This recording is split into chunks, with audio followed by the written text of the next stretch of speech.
Hello friends, আজি আপোনালোকে মোৰ যোগাৰখিনি দেখি ধৰিব পাৰিছে চাগে মই কি বনাম।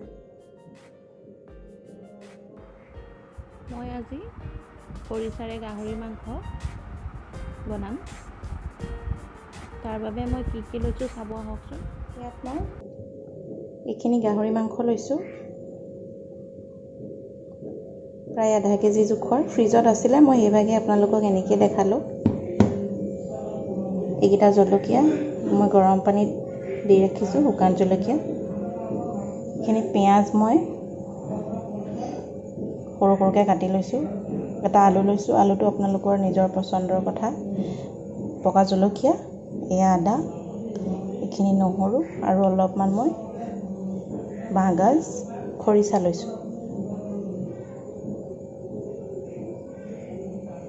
আৰু এইফালে মই ৰঙৰ কাৰণে ৰঙা জলকীয়া পাউডাৰ লৈছোঁ। আদা নহৰুখিনি অলপমান থেতেলিয়াই ল'ম, মিক্সিত নিদিওঁ মই, অলপ গোটা হৈ থকাকৈ মই খুন্দি ল'ম। দেখিছে, এইখিনি মই পিচি ল'লোঁ আৰু জলকীয়াকেইটা কাটি ল'লোঁ সৰু সৰুকৈ, আৰু আলুটো মই কাটি ল'লোঁ। মই মাংসটো কুকাৰতে বনাম, আহকচোন কি ধৰণে মই বনাওঁ চাব। এতিয়া মই ইয়াৰ পৰা প্ৰথমতে অলপমান ফেটছ থকা জাতীয় মাংস বিচাৰি উলিয়াই ল'ম।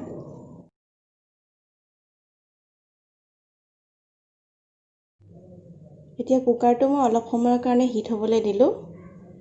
এতিয়া হিট হোৱাৰ পিছত মই আগতে বাছি লোৱা যিখিনি মাংস আছিলে, সেই মাংসখিনি মই ইয়াত দি দিম। এইখিনি আছিলে।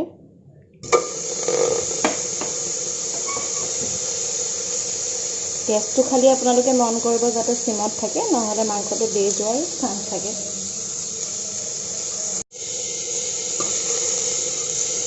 এতিয়া এইকেইটুকুৰ মাংসৰ পৰা অলপ তেল ওলাব, এনেদৰে অলপ সময় ৰাখি দিব, তেল ওলাবলৈ দিব 1 মিনিটমান প্ৰায়।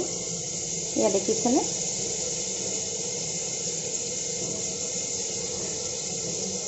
এতিয়া এইখিনি মন কৰকচোন, লাহে লাহে তেলটো ওলাই আহিছে ইয়াৰ পৰা।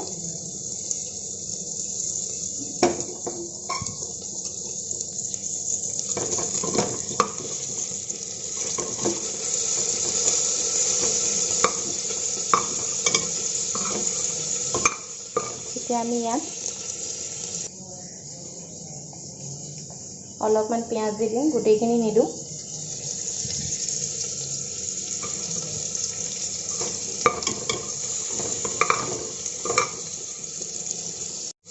অলপ কাৰণে ভাজি লওঁ। ইয়াত অকণমান মই নিমখ দি দিম।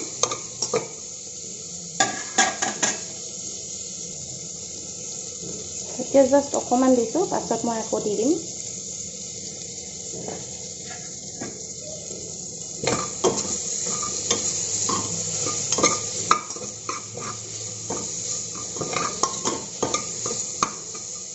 অলপমান ৰঙা ৰং আহিলে আমি ইয়াত বাকীখিনি মাংস দি দিম।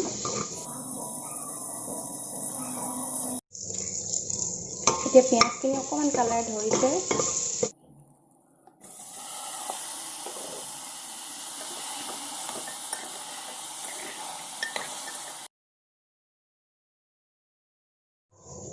গেছটো এতিয়া চিমৰ পৰা ল'ৰ পৰা মিডিয়াম কৰি ল'ব।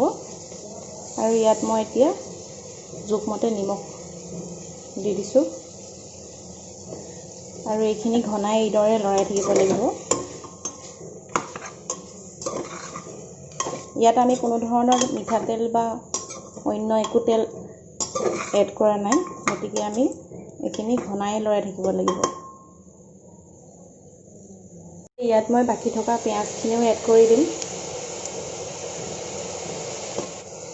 জলকীয়া কেইটুকুৰো মই দি দিছোঁ ইয়াত।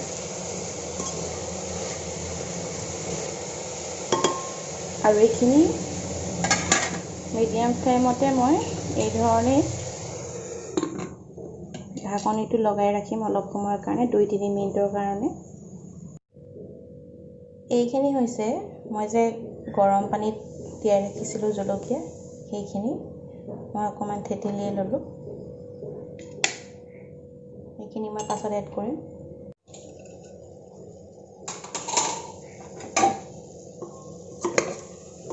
এইখিনি ঢাকনটো খুলি অকণমান লৰাম।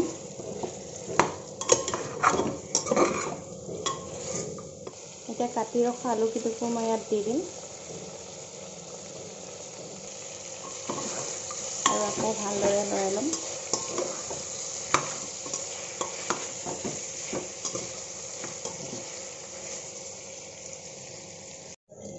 এতিয়া মই এইখিনি জলকীয়াও দি দিছোঁ ইয়াত আৰু আদা নহৰুও দি দিম মই ইয়াতে।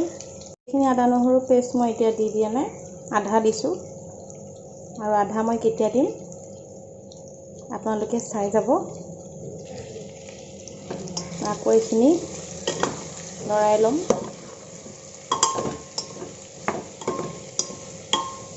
আৰু পুনৰ 2 বা 3 মিনিটৰ কাৰণে গেছটো একদম কমত ৰাখি এনেকৈ ৰাখিম।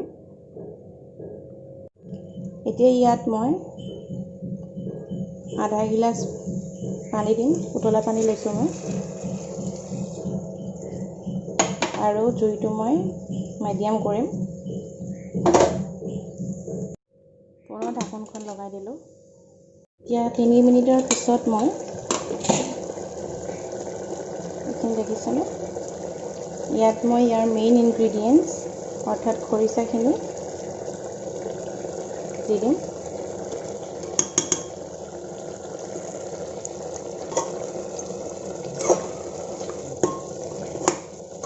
বহুত ধুনীয়া এটা গোন্ধ আহিছে।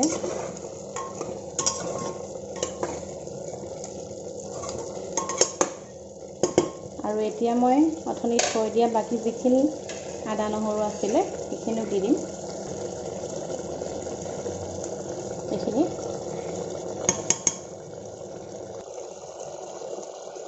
আৰু 1 চামুচ ৰঙা জলকীয়া গুড়ি কালাৰটোৰ কাৰণে মই দি দিম। গোটেইখিনি ভালদৰে মিলাই ল'ম এতিয়া আৰু অলপ সময় এই ধৰণে ভাজি থাকি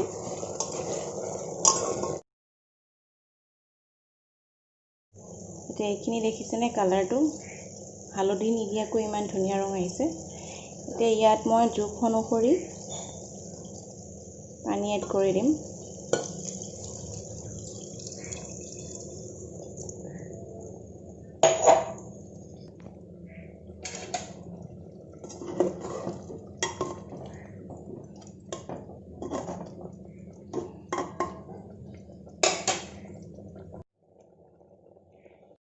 এতিয়া মই এইখিনিত ঢাকন লগাই দিম।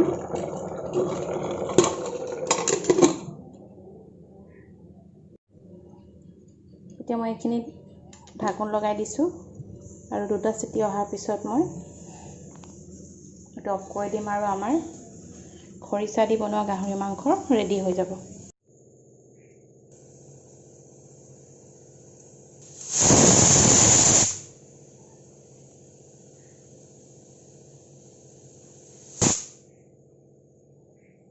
এতিয়া 2টা চিটি হৈ গ'ল। মই এতিয়া কুকাৰটো অফ কৰি দিম।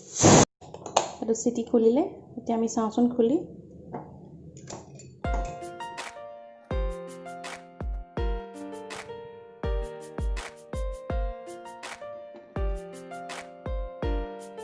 এইয়া আমাৰ খৰিচাৰে বনোৱা গাহৰি মাংস ৰেডি হৈ গ'ল। ভিডিঅ'টো চাই কেনেকুৱা পালে জনাবচোন আৰু যদিহে ভাল পালে কমেণ্ট কৰিব, লাইক কৰিব আৰু শ্বেয়াৰ কৰিব। আৰু এই ধৰণৰ ভিডিঅ'বোৰ ভৱিষ্যতে চাই থাকিবৰ কাৰণে আপোনালোকে ছাবস্ক্ৰাইব বাটনটো ক্লিক কৰি দিব আৰু কাষতে থকা বেল আইকনটো প্ৰেছ কৰি দিব। ধন্যবাদ।